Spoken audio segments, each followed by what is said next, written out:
السماء ذات البروج واليوم الموعود وشاهد ومشهود قتل أصحاب الأخدود النار ذات الوقود إذ هم عليها قعود وهم على ما يفعلون بالمؤمنين شهود وما نقموا منهم إلا أن يؤمنوا بالله العزيز الحميد صدق اللہ العظیم۔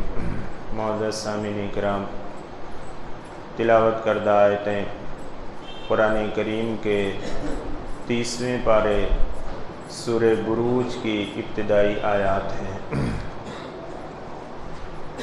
سورہ بروج یہ مکی صورتوں میں سے ہے اور اس صورت میں 22 آیتیں اور 1 رکوع ہے۔ اللہ رب العزت نے اس صورت کی ابتدائی 3 آیات میں قسم کھانے کے بعد خندق والوں کا ذکر فرمایا ہے کہ خندق والوں پر لعنت ہوئی، اللہ کی مار ہوئی۔ اللہ تعالیٰ فرماتے ہیں وَالسَّمَاءِ ذَاتِ الْبُرُوجِ، قسم ہے برجوں والے آسمان کی۔ بروج یہ برج کی جمع ہے اور اس کے معنی محل کے بھی آتے ہیں اور اس کے معنی قلعے کے بھی آتے ہیں اور اس کے معنی ستاروں کے بھی آتے ہیں۔ اللہ رب العزت نے برجوں والے آسمان کی قسم کھائی ہے۔ بعض مفسرین نے لکھا ہے کہ برج سے مراد وہ سیارے ہیں جو فضا میں گردش کرتے رہتے ہیں، جو فضا میں بہت تیزی سے تیرتے ہیں لیکن وہ آپس میں کبھی ٹکراتے نہیں ہیں، اور لاکھوں برسوں سے یہ فضا کے اندر یہ سیارے موجود ہیں لیکن ان کی رفتار میں یا ان کے تیرنے میں کچھ کمی نہیں آئی ہے۔ اللہ تعالیٰ ان برجوں والے آسمان کی قسم کھانے کے بعد اللہ تعالیٰ فرماتے ہیں والیوم الموعود، اور قسم ہے اس دن کی جس کا وعدہ کیا گیا ہے۔ اس دن سے مراد قیامت کا دن ہے کہ اللہ رب العزت نے قیامت کے دن کی قسم کھائی ہے۔ وشاہد ومشہود، اور اس دن کی جس دن حاضر ہوا جائے گا، وہ مشہود اور جس کے پاس حاضر ہوں گے۔ اللہ رب العزت نے ان 3 چیزوں کی قسم کھانے کے بعد شاہد سے مراد بعض مفسرین نے لکھا ہے کہ شاہد سے مراد جمعہ کا دن ہے اور مشہود سے مراد عرفہ کا دن ہے، اور بعض مفسرین نے فرمایا کہ شاہد سے مراد لوگ ہیں، انسان ہیں، اور مشہود سے مراد قیامت کا دن ہے کہ جس دن اللہ کے پاس لوگ حاضر ہوں گے۔ اللہ رب العزت نے ان 3 باتوں کی قسم کھانے کے بعد فرمایا قتل اصحاب الاخدود، مارے گئے خندق کھودنے والے۔ یہ خندق کھودنے والے کون ہیں؟ اس کا تذکرہ قرآن کریم میں صرف اتنا ہی کیا گیا ہے۔ یہ کب واقعہ کب پیش آیا اور یہ خندق کہاں کھودی گئی تھی، اس کی تفصیل احادیث کے اندر موجود ہے۔ حضرت صہیب رضی اللہ عنہ کی بہت طویل روایت مسلم شریف کے اندر موجود ہے کہ حضور اکرم صلی اللہ علیہ وسلم کی نبوت سے 40 سال پہلے، یا بعض روایتوں میں آتا ہے کہ 70 سال پہلے، حضور اکرم صلی اللہ علیہ وسلم کی بعثت سے یمن کے اندر ایک بادشاہ تھا، اس کے پاس ایک جادوگر تھا۔ جب وہ بوڑھا ہو گیا تو اس نے بادشاہ سے کہا کہ میں اب بوڑھا ہو رہا ہوں، کسی ایسے نوجوان کو جو بہت ہی عقل مند ہو، ہوشیار ہو، میرے پاس بھیج دیا کرو تاکہ میں اسے اپنا جادو سکھلا دوں۔ چونکہ بادشاہ اس جادوگر سے اپنا کام لیا کرتا تھا، جب جادوگر نے بادشاہ کے سامنے یہ بات رکھی تو بادشاہ نے ایک نوجوان کو تلاش کیا جو بہت ہی ذہین و فطین، بہت ہوشیار اور عقل مند تھا، اور اسے مقرر کر دیا کہ فلاں جادوگر کے پاس جا کر تم جادو سیکھا کرو۔ چنانچہ وہ نوجوان اس جادوگر کے پاس جانے لگا۔ جاتے ہوئے راستے میں ایک راہب اس کی خانقاہ تھی، راہب جو حضرت عیسیٰ علیہ السلام پر ایمان رکھنے والے کو کہا جاتا ہے، اور وہ موحد تھا، یعنی ایک اللہ پر ایمان رکھتا تھا اور حضرت عیسیٰ علیہ السلام کو اللہ کا پیغمبر اور رسول مانتا تھا۔ اس کے خانقاہ تھی، ایک جگہ وہ بیٹھتا تھا۔ جب وہ نوجوان اس راستے سے گزرنے لگا تو اس راہب کے پاس بھی تھوڑی دیر بیٹھنے لگا۔ وہ راہب اس کو وحدانیت کی باتیں سکھلاتا تھا، اور جس دین پر یعنی دین عیسوی پر جو قائم تھا اسی دین کی وہ تبلیغ کرنے لگا۔ اور چونکہ حضور اکرم صلی اللہ علیہ وسلم کی بعثت و نبوت سے پہلے وہی دین معتبر تھا جو حضرت عیسیٰ علیہ السلام لے کر آئے تھے، چونکہ وہ اپنے زمانے کا موحد تھا، توحید پر قائم تھا، اس نے اس نوجوان کو وہ دین سکھلانا شروع کیا۔ اب جب یہ جادوگر کے پاس جاتا تو جانے میں جب دیر ہو جاتی تو جادوگر اس کو سزا دیتا تھا، اور جب واپس لوٹتا تھا تو پھر وہ راہب کے پاس رک جاتا تھا اور راہب سے دین سیکھتا تھا۔ جب گھر پر واپس آتا تھا تو گھر والے اس کو سزا دیتے تھے کہ دیر کیوں ہو گئی، لیکن چونکہ ایمان کی بات اور راہب کی بات اس کے اندر راسخ ہو چکی تھی، اس لیے یہ تکلیفیں برداشت کرنا اس کے لیے آسان تھا۔ یہ ایمان کی ایک حقیقت ہے اور یہ سچائی ہے کہ جب ایمان دل کے اندر راسخ ہو جاتا ہے، دل کے اندر بیٹھ جاتا ہے، اور ایمان کی محبت اور عظمت دل کے اندر جمع ہو جاتی ہے، تو پھر انسان ایمان کے لیے ساری تکلیفیں برداشت کر لیتا ہے۔ اور صحابہ کی تاریخ اس سے بھری پڑی ہوئی ہے۔ حضرت یاسر رضی اللہ عنہ، ان کی اہلیہ حضرت سمیہ رضی اللہ عنہ، کیسی تکلیفیں دی جاتی تھیں، کیسے ستایا جاتا تھا، اور کس طریقے سے ان پر ظلم کیا جاتا تھا کہ ان کی تکلیفوں کو دیکھ کر اور ان کے ظلم کو دیکھ کر کافر بھی کانپ اٹھتے تھے، لیکن کبھی ان کی زبان پر حرف شکایت نہیں آئی۔ اور حضور اکرم صلی اللہ علیہ وسلم نے فرمایا، اصبروا علی یاسر فإن موعدکم الجنہ، کہ یاسر کے گھر والوں، یاسر کے اولاد، تم صبر کرو، اس لیے کہ اللہ نے تم سے جنت کا وعدہ کیا ہے۔ اور یہ صبر کرتے تھے۔ حضرت خباب رضی اللہ عنہ، سر کے بال نوچے جاتے تھے، گردن مڑوڑی جاتی تھی، انگاروں پر ڈال دیا جاتا تھا۔ حضرت بلال حبشی رضی اللہ عنہ، یہ سارے صحابہ کرام، ان پر کتنا ظلم و ستم کیا گیا، لیکن ان لوگوں نے برداشت کیا، اور ان کی قربانیوں کا نتیجہ ہے کہ یہ دین ہم تک پہنچا۔ اگر ان کی قربانیاں نہ ہوتی تو یہ دین ہم تک پہنچنا بہت مشکل تھا۔ تو وہ جو نوجوان تھا، اس نوجوان کے دل کے اندر ایمان راسخ ہو گیا، اس لیے وہ تکلیفیں اٹھا رہا تھا، اور ادھر جادوگر کی بھی مار کھاتا تھا، اور پھر اپنے گھر جب لوٹتا تھا تو گھر والوں کی بھی مار کھاتا تھا۔ اس نے اس بات کی شکایت اس راہب سے کی تو اس راہب نے کہا کہ جب تم جادوگر کے پاس پہنچو تو اس سے کہو کہ گھر والوں نے روک لیا تھا، اور جب گھر دیر سے پہنچو تو گھر والوں سے یہ کہو کہ راہب جادوگر نے مجھے روک لیا تھا۔ بہرحال اس طریقے سے وہ اس کے پاس آتا تھا، جاتا تھا۔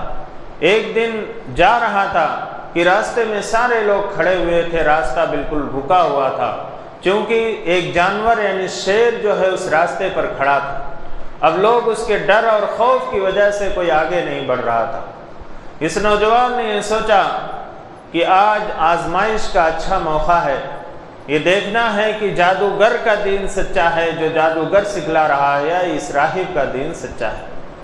اس نے ایک پتھر ہاتھ میں لیا اور اللہ تعالیٰ کے سامنے فریاد کی کہ اللہ، اگر اس راہب کا دین سچا ہے جو مجھے سکھلا رہا ہے تو میرے اس پتھر سے اس شیر کو مار دیجئے۔ چنانچہ یہ کہہ کر اس نے وہ پتھر پھینکا وہ شیر کو لگا اور شیر مر گیا، اور لوگ اس راستے سے، اور وہ بھی نوجوان اس راستے سے گزر گیا۔ اس کے بعد راہب سے اس نے تذکرہ کیا کہ ایسا ایسا واقعہ پیش آیا۔ اس راہب نے کہا کہ تم مجھ سے بہت آگے بڑھ گئے اور تم بہت ترقی کرو گے، لیکن تمہارے لیے آزمائشیں بھی بہت آئیں گی، ان پر صبر کرنا، اور ایک بات دھیان رکھو کہ میرا نام نہیں بتانا۔ یعنی وہ راہب اس بات سے ڈر گیا کہ جب بادشاہ کو معلوم ہو جائے گا تو بادشاہ جو سزا دے گا اور مجھے بھی سخت تکلیفوں میں ڈالے گا۔ چنانچہ اس کے ہاتھ سے کچھ ایسی کرامات ظاہر ہونے لگیں، اللہ رب العزت سے وہ دعا کرتا تھا، کوئی اگر نابینا ہے تو وہ اللہ سے دعا کر دیتا تھا، اللہ تعالیٰ اس کو شفا دیتے تھے، اس کی بینائی لوٹ آتی تھی۔ کوئی کوڑھ کا مریض ہے، اس کے لیے دعا کر دیتا تھا تو اللہ رب العزت اس بیماری کو دور کر دیتے تھے۔ بادشاہ کا ایک وزیر تھا، وہ نابینا تھا، بہت خاص آدمی تھا، ہم نشین تھا، اس کو بھی معلوم ہوا، وہ بہت سارے تحائف لے کر اس نوجوان کے پاس آیا اور اس نے کہا کہ مجھے معلوم ہوا ہے کہ تم نابینا آدمی کی بینائی لوٹا دیتے ہو، اگر تم میری بینائی لوٹا دو تو میں بہت سارے تمہیں تحفے اور تحائف دوں گا۔ اس نوجوان نے کہا میں نہیں لوٹاتا ہوں، کسی کی بینائی لوٹانا میرے بس میں نہیں ہے، میرا رب اس کی بینائی کو لوٹاتا ہے، میں اپنے رب سے دعا کرتا ہوں، تمہارے لیے بھی دعا کروں گا، لیکن شرط یہ ہے کہ تم میرے اس رب پر ایمان لے آؤ جو ایک ہے، جو عبادت کے لائق ہے۔ اس نے قبول کر لیا اور اس نے دعا کر دی، اس کی بینائی لوٹ آئی۔ بادشاہ کے دربار میں جب اس کا ہم نشین پہنچا تو بادشاہ نے کہا کہ تو نابینا تھا، تیری بینائی کس نے لوٹا دی؟ اس وزیر نے کہا کہ اس رب نے جو میرا بھی رب ہے اور تمہارا بھی رب ہے۔ بادشاہ نے جب یہ جملہ سنا تو اس نے کہا میرے علاوہ اور کون رب ہے؟ میرے علاوہ کون رب ہے جس کا تم نام لیتے ہو؟ اس نے کہا وہ رب جس نے میری بینائی کو لوٹایا۔ پھر اس نے پورا واقعہ بتایا، پھر اس نوجوان کو دربار میں طلب کیا گیا اور پھر اس راہب کو بھی طلب کیا گیا جس راہب نے اس کو دین سکھلایا تھا۔ بادشاہ نے کہا کہ جس رب کی تم بات کرتے ہو اس رب کا انکار کرو اور مجھ پر ایمان لاؤ، میرے علاوہ کوئی رب نہیں ہے۔ ان دونوں نے اس کا انکار کیا اور کہا کہ نہیں، آپ رب نہیں ہیں، رب تو اللہ رب العزت ہے جو اس کائنات کو چلانے والا ہے اور اس کائنات کو جس نے بنایا، جو ہمیشہ سے ہے ہمیشہ رہے گا۔ بادشاہ نے اس نوجوان کے سامنے اس راہب اور اپنے ہم نشین وزیر کے سر پر آرے سے چروا دیا اور دونوں کو جو ہے قتل کر دیا، دونوں کو، وہ دونوں اللہ کے راستے میں شہید ہو گئے۔ اس نے اپنے درباریوں کو یہ حکم دیا کہ اس نوجوان کو لے جاؤ اور پہاڑ کی بلندی پر لے جاؤ اور اس سے کہو کہ جس رب پر ایمان لایا ہے اس کا انکار کر دے اور مجھ پر ایمان رکھے، اور اگر یہ نہیں مانتا ہے تو اس پہاڑی سے اس کو نیچے ڈھکیل دو، اس کو ختم کر دو۔ چنانچہ اس نوجوان کو لے کر اس کے دربار کے لوگ ایک اونچی پہاڑی کے اوپر لے گئے اور اس سے یہ بات کہی، اس نے اللہ سے دعا کی کہ اللہ آپ اپنی مشیت کے مطابق ان کے مقابلے میں میرے لیے کافی ہو جائیے۔ یہ دعا کی، چنانچہ اس پہاڑی کے اوپر زلزلے کے جیسے آیا، حرکت ہوئی اور یہ سارے لوگ نیچے گرے اور ختم ہو گئے اور وہ نوجوان محفوظ رہا، بادشاہ کے دربار میں واپس آ گیا۔ بادشاہ نے پوچھا تم کیسے بچ گئے؟ نوجوان نے کہا کہ اس رب نے بچایا ہے جو رب اس کائنات کا مالک ہے، جو میرا بھی رب ہے اور تمہارا بھی رب ہے۔ بادشاہ کو غصہ آیا اور اس نے پوچھا کہ وہ لوگ کہاں گئے؟ اس نوجوان نے کہا کہ وہ سارے کے سارے لوگ تو مر گئے۔ پھر بادشاہ نے درباریوں کو حکم دیا کہ اس کو کشتی میں بیٹھا کے دریا کے اندر لے جاؤ، اور جب کشتی بیچ دریا کے اندر پہنچ جائے تو پھر اس سے وہی باتیں کرو کہ جس رب پر ایمان لایا ہے اس کو چھوڑ دے اور مجھ پر ایمان لے آئے، اور اگر یہ نہیں مانے گا تو پھر اس کو دریا میں اٹھا کر پھینک دینا۔ چنانچہ جو ساتھ میں لے کر گئے تھے اس کو کشتی میں، ان لوگوں نے وہی بات کہی اور اس نے کہا نہیں، میں اسی رب پر ایمان رکھتا ہوں جو اس کائنات کا مالک اور خالق ہے۔ پھر ان لوگوں نے اس کو دریا میں پھینکنے کی کوشش کی، کشتی ڈگمگائی اور وہ سارے لوگ ڈوب گئے، اور یہ نوجوان پھر بچ کر واپس آ گیا۔ پھر بادشاہ کے دربار میں پہنچا، بادشاہ نے وہی سوال کیا، اس نوجوان نے کہا کہ وہ سارے کے سارے لوگ ڈوب گئے۔ اور پھر بادشاہ کے سامنے ایک تجویز رکھی کہ اگر تم مجھے مارنا چاہتے ہو تو میرے اس رب پر ایمان لاؤ، اور اس رب کے نام سے یہ کہو کہ میں اس نوجوان کے رب کے نام سے تمہیں مارتا ہوں، اور میرے ترکش سے ایک تیر لو اور یہ تیر لے کر یہ کہو کہ میں اس نوجوان کے رب کے نام سے یہ تیر چلاتا ہوں، تم مجھ کو مار سکتے ہو اور نہ تم نہیں مار سکتے۔ چنانچہ اس نے کہا ٹھیک ہے۔ اس نوجوان نے کہا لیکن مجھے تنہائی میں نہیں بلکہ سارے شہر کے لوگوں کو ایک میدان میں جمع کرو، اور اس میدان میں مجھے تیر سے تم اس طریقے سے مارو جو میں نے کہا ہے۔ چنانچہ بادشاہ نے ایک تیر لی اس کی ترکش سے اور یہ کہا کہ اس نوجوان کے رب کے نام سے اس کو ہلاک کر دے۔ چنانچہ وہ تیر چلایا اور اس کی کنپٹی پہ لگا، اور وہ نوجوان اپنے ہاتھ کو رکھا، اور اس کے بعد وہ شہید ہو گیا۔ وہ شہید جب ہو گیا تو اس مجمع میں جو لوگ موجود تھے اس میں سب کے سب یہ پکار اٹھے کہ ہم اس نوجوان کے رب پر ایمان لائے۔ اب بادشاہ بہت پریشان ہوا، اس نے تو یہ سوچا تھا کہ اس نوجوان کو ختم کر دیں تاکہ نہ رہے بانس نہ بجے بانس، لیکن معاملہ اس کا الٹا ہو گیا، اب سارے لوگ ایمان لے آئے۔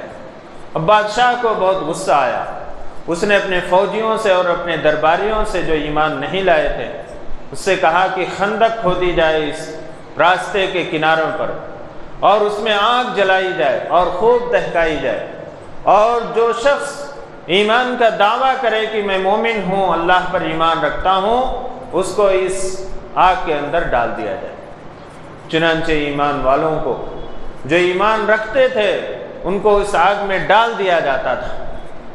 روایتوں میں آتا ہے کہ ایک عورت جو ایمان لے آئی تھی ایک معصوم سے شیرخوار بچے کو اپنے گود میں اٹھائی ہوئی آئی، اور جب اس کو خندق میں ڈالا جانے لگا تو اس نے اپنے بچے پر نظر ڈالی، اور دل میں یہ خیال آیا کہ میرے بعد اس بچے کا کیا ہوگا۔ اللہ رب العزت نے اس بچے کو قوت گویائی عطا فرمائی، شیرخوار بچہ ابھی بول نہیں رہا۔ اس بچے نے کہا کہ اماں تم جس پر ایمان لائی ہو اگر حق ہے تو اس آگ کے اندر کود پڑو، میری پرواہ مت کرو۔ چنانچہ وہ عورت بھی اپنے اس بچے کے ساتھ اس آگ کے اندر کود گئی اور شہید ہو گئی۔ روایتوں میں آتا ہے کہ تقریباً 12,000 لوگ اس میں شہید ہو گئے، اور لیکن ایمان کے اوپر قائم رہے۔ اللہ رب العزت نے رحم کا معاملہ فرمایا کہ جب ان کو آگ میں ڈالا جاتا تھا تو اس آگ میں پہنچنے سے پہلے اللہ تعالیٰ ان کی روح کو قبض کر لیتے تھے، لیکن یہ جو بادشاہ تھا اور جو اس کے فوجی اور درباری جو ایمان نہیں لائے تھے، آگ کے شعلے بلند ہوئے اور 40 ہاتھ اونچائی تک یہ آگ کے شعلے اٹھے، اور ان سارے لوگوں کو جو کفر کے اندر قائم تھے اللہ رب العزت کے حکم سے اس آگ نے ان کو جلا دیا، اور بادشاہ بچ نکلا، لیکن اس آگ کے ڈر اور خوف کی وجہ سے دریا کے اندر اس نے چھلانگ لگا دی اور اس دریا کے اندر ہی وہ ڈوب کر مر گیا۔ اللہ رب العزت نے ان آیات میں اسی واقعے کی طرف اشارہ کیا ہے، قتل اصحاب الاخدود، کہ خندق کھودنے والوں پر لعنت ہوئی، اللہ کی مار ہوئی۔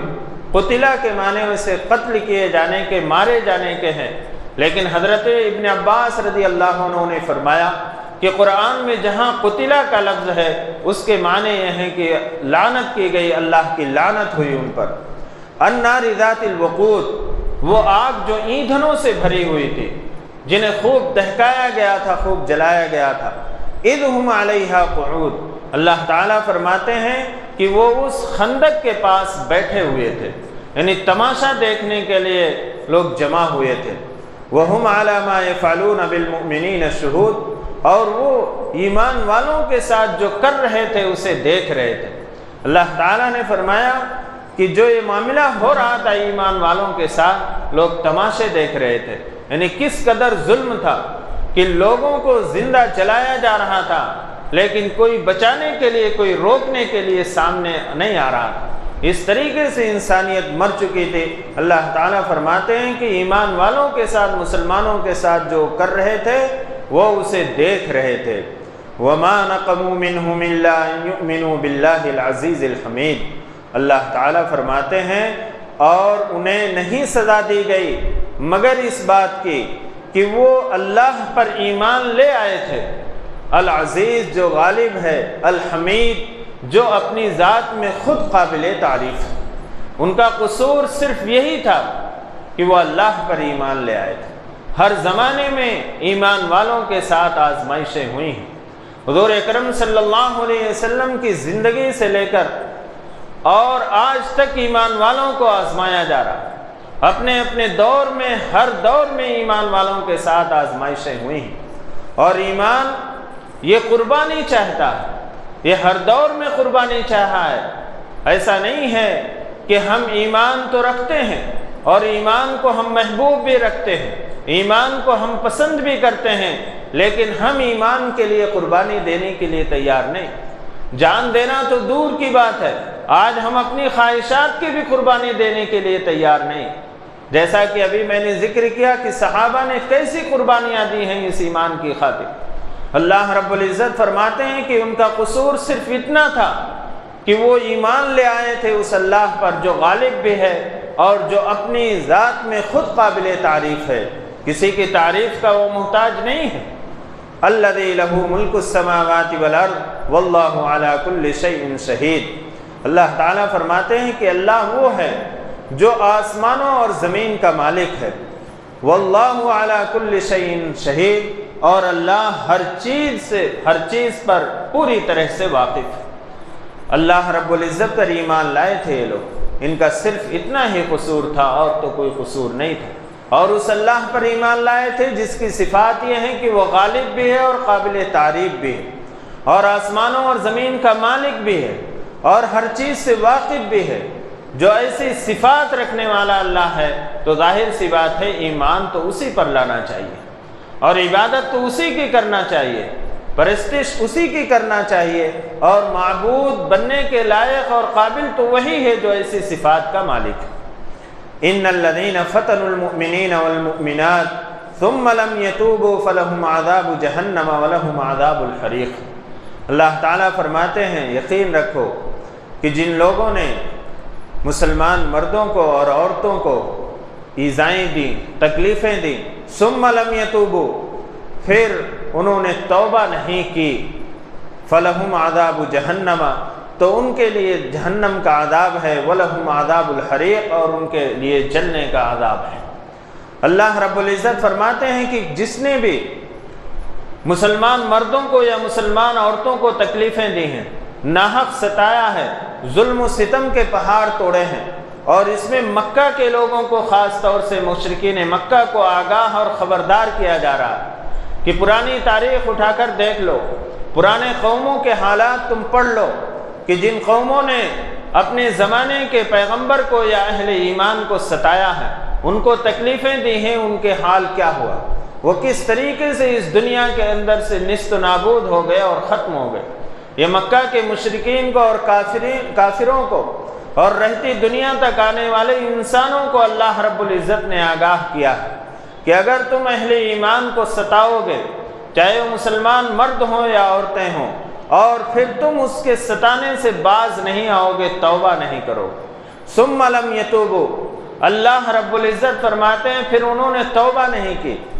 اللہ تعالیٰ کی محبت دیکھیے اور اللہ رب العزت کا رحم دیکھیے کہ اپنے بندوں سے کتنی محبت فرماتے ہیں کہ جہنم کے عذاب کا ذکر کرنے سے پہلے اللہ رب العزت نے توبہ کا ذکر کیا کہ اگر ستانے کے باوجود کوئی توبہ کر لے، توبہ کا دروازہ ہر وقت کھلا ہے، اللہ رب العزت معاف فرمانے والے ہیں کہ انسان کفر سے، شرک سے، ظلم سے، زیادتی سے، رشوت سے، زنا سے، بدکاری سے، جھوٹ سے اگر توبہ کرنا چاہے اور توبہ کرے تو اللہ رب العزت اسے معاف فرما دیتے۔ تو اللہ رب العزت نے توبہ کا تذکرہ پہلے فرمایا ہے، ثم لم یتوبوا، پھر انہوں نے توبہ نہیں کی، یعنی اگر وہ توبہ کر لیتے تو اللہ تعالیٰ انہیں بھی معاف کر دیتا۔ فَلَهُمْ عَذَابُ جَهَنَّمَ، تو ان کے لیے جہنم کا عذاب ہے اور ان کے لیے جلنے کا عذاب۔ ظاہر سی بات ہے جہنم کا عذاب تو ہے ہی اور جہنم میں آدمی جلے گا ہی، لیکن اللہ تعالیٰ نے فرمایا کہ ان کے لیے جلنے کا عذاب ہے، یعنی ہمیشہ ہمیشہ جلتے رہیں گے۔ اور بعض مفسرین نے اس کی تفسیر یہ کی ہے کہ جہنم کے عذاب میں تو جلیں گے ہی جو لوگ کفر اور شرک پر ڈٹے ہوئے تھے، اور جنہوں نے خندق کھودنے والوں نے، جنہوں نے جو ہے اہل ایمان کو، مسلمان مردوں اور عورتوں کو اس آگ کے اندر جلایا تھا، اللہ رب العزت کے حکم سے وہ آگ ان کو اپنی لپیٹ میں لے گئی اور دنیا کے اندر ان کو بھی جلا دیا گیا، اور ان کو جو ہے یہ جلنے کی سزا دنیا کے اندر ہی دے دی گئی اور آخرت میں بھی ان کو جلنے کی سزا ملے گی۔ اور اہل ایمان کے ساتھ اللہ تعالیٰ نے یہ معاملہ فرمایا تھا کہ ان کو آگ میں ڈالنے سے پہلے اللہ تعالیٰ نے ان کی روحوں کو قبض کر لیا تھا۔ ان الذين آمنوا وعملوا الصالحات لهم جنات تجري من تحتها الانهار ذلك الفوز الكبير۔ قرآن کا ایک انداز ہے، ایک اصول ہے کہ اللہ رب العزت جہاں جہنم کا تذکرہ کرتے ہیں وہاں جنت کا بھی تذکرہ کرتے ہیں، جہاں کفار و مشرکین کا، فسق و فجور کا اور گنہگاروں کا تذکرہ کرتے ہیں وہاں اہل ایمان اور اہل تقوی کا بھی ذکر فرماتے ہیں۔ اللہ تعالیٰ فرماتے ہیں یقیناً جو لوگ ایمان لائے اور انہوں نے نیک عمل کیے ان کے لیے ایسے باغات ہوں گے جن کے نیچے سے نہریں جاری ہوں گی، ذالک الفوز الکبیر، یہی بڑی کامیابی ہے۔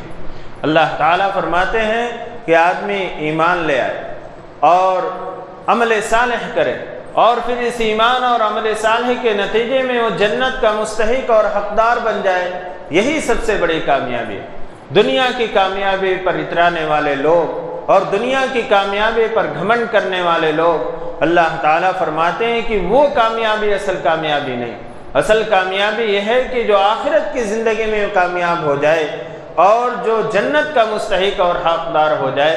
اللہ رب العزت نے فرمایا ذالک الفوز الکبیر، یہی بڑی کامیابی ہے۔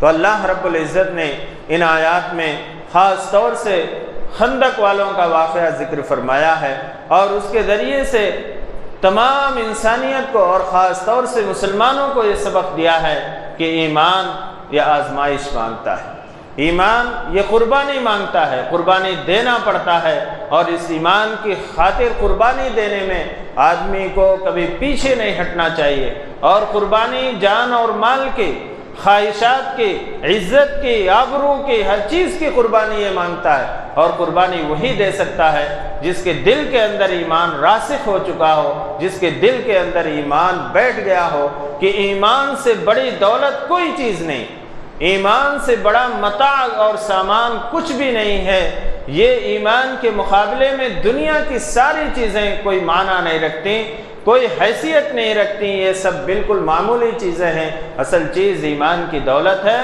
اور ایمان کی دولت کو اور ایمان کو بچانے کی کوشش اور فکر کرنی چاہیے۔ اللہ رب العزت سے جب دعا کریں تو اپنے گناہوں سے توبہ کریں، استغفار کریں، اور یہ اللہ تعالیٰ سے عہد کریں کہ اے اللہ، محبت کے انداز میں اللہ کو پکاریں کہ اللہ میں جاؤں گا اس دنیا سے تو ایمان کو ساتھ لے کر جاؤں گا، بغیر ایمان کے میں اس دنیا سے نہیں جاؤں گا۔ محبت بھرے میں انداز میں اللہ رب العزت کے سامنے یہ دعا کریں، ڈٹ جائیں کہ اللہ میں جاؤں گا دنیا سے تو ایمان ہی کی حالت میں جاؤں گا، بغیر ایمان کے نہیں جاؤں گا۔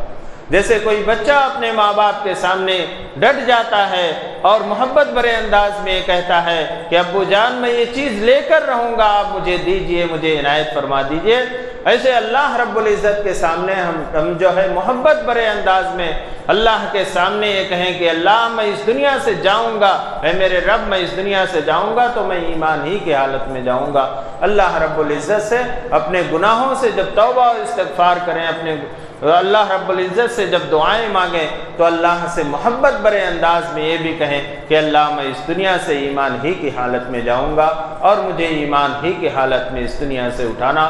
اگر کوئی شخص اس دنیا سے ایمان کی حالت میں چلا گیا تو وہ شخص کامیاب ہے، اور وہ شخص جو ہے اللہ کی بارگاہ میں مقبول بندہ ہے۔ اور اگر خدا نخواستہ کوئی شخص اس دنیا سے جاتے ہوئے ایمان سے خالی چلا گیا تو پھر اس سے بڑا ناکارہ اور اس سے بڑا خسارہ اٹھانے والا کوئی بھی نہ ہوگا۔ اللہ رب العزت ہم سب کو اس دنیا سے جاتے وقت ایمان کی موت نصیب فرمائے۔ آمین وآخر دعوانا ان الحمدللہ رب العالمین۔